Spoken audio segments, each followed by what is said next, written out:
कि किसी व्यक्ति वस्तु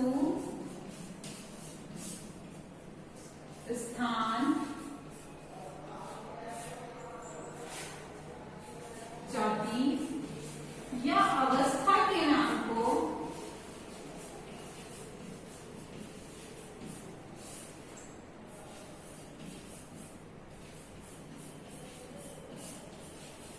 संज्ञा कहते हैं। संज्ञा कहते हैं।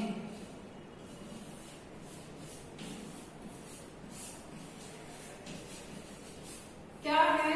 किसी व्यक्ति वस्तु स्थान या जाति अथवा अवस्था के नाम को संज्ञा कहते हैं। देखो,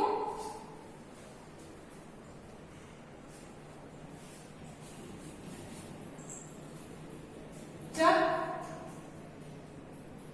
आपने वस्तु का नाम देखा कुर्सी, स्थान है दिल्ली, व्यक्ति है राम, लेकिन जाति जैसे हम बोलेंगे वह गाय सुंदर है, गाय।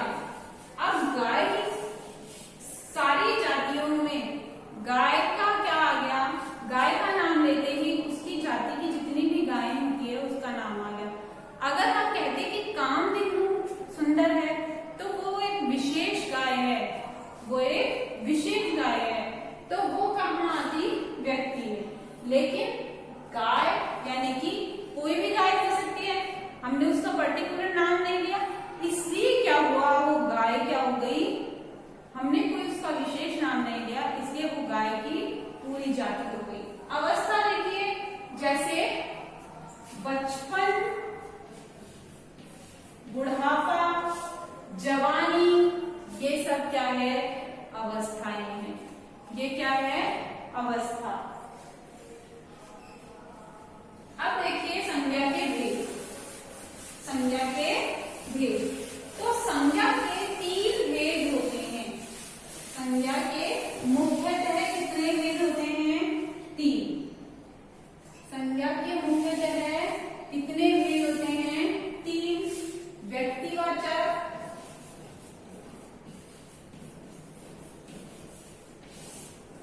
जातिवाचक और भाववाचक।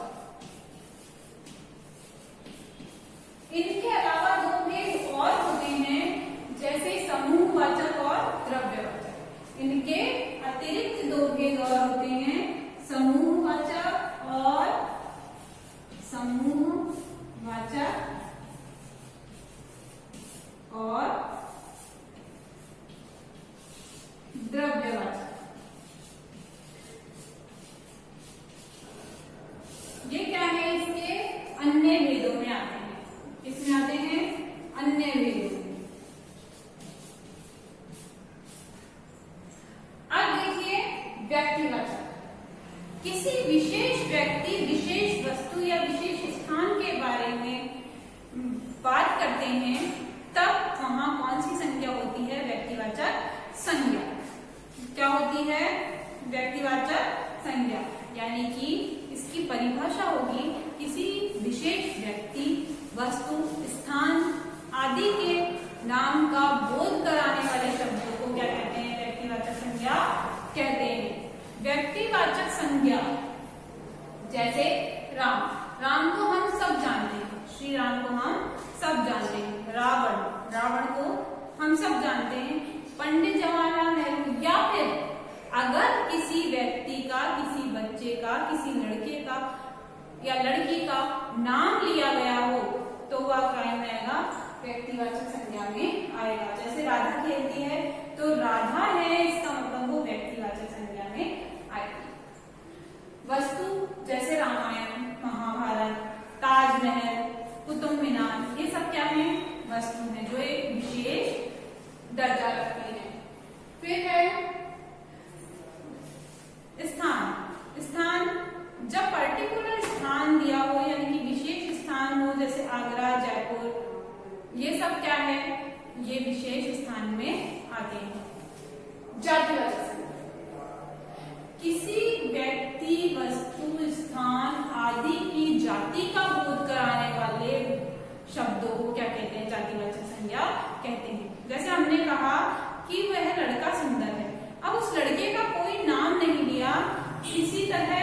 अंकित नहीं किया, इसलिए वह क्या है, जातिवाचक संज्ञा में आएगा, यानी कि लड़के का नाम लेना, यानी कि सारे लड़के उसमें आ गए।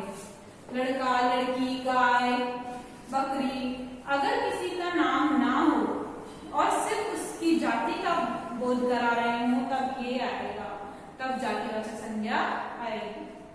भाववाचक संज्ञा, देखो मन के भावों को क्या कहते हैं, भाववाचक संज्ञा कहते हैं। जैसे गुण, दशा, दोष, ये सब क्या है, किसी की स्थिति, ये सब जातिवाचक संज्ञा में आती है।